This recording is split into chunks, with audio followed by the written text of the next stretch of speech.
जैसे कि देखा जा रहा है 20 दिनों से पेट्रोल और डीजल के दाम बढ़ते जा रहे हैं और कम से कम 20 दिनों में डीजल और पेट्रोल के दाम इतने ज़्यादा होते जा रहे हैं जिसमें कि गरीब वर्ग को कहीं ना कहीं कभी बहुत ही ज़्यादा समस्या हो रही है।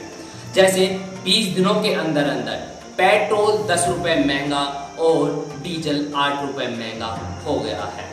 अब बात करें हम कि डीजल पेट्रोल के साथ ही साथ मोदी सरकार की इंटरनेशनल लेवल पर भी सीमाओं में भी कहीं ना कहीं लड़खड़ाहट नजर आ रही है। जिस प्रकार से चीन के झड़प में हमारे 20 जवान शहीद हुए, उसके बाद में नेपाल ने भी अपने मानचित्र में अपने भारतीय इलाकों को अपने राजनीतिक दृश्य के ओर से दर्शाया और उसके बाद में अब एक ऐसे देश ने भी भारत को तिरछी नजर से देखना शुरू कर दिया है जिसके बारे में शायद भारत का कोई भी नागरिक सोच भी नहीं सकता।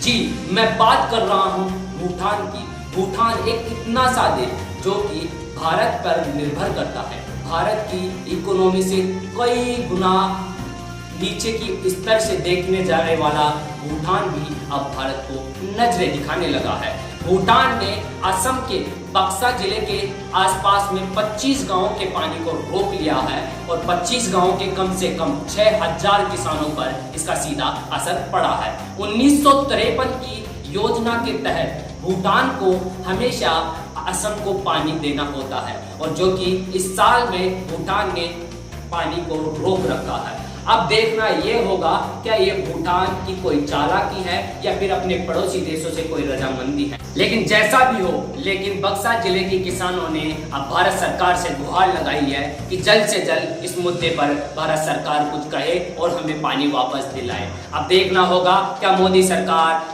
जैसे कि चीन और नेपाल में ऐसे बातचीतों से मामला सुलझाने की कोशिश कर रही है, वैसे ही भूटान से कोई बात करके और इस मामले को सुलझाती है। अब जब भूटान से इस बारे में बात की गई तो भूटान के विदेश मंत्रालय से खबर आई है कि ऐसा सभी न्यूज एजेंसियों द्वारा ये एक मिथ्यात्मक है, ऐसा हमने बिल्कुल नहीं किया है।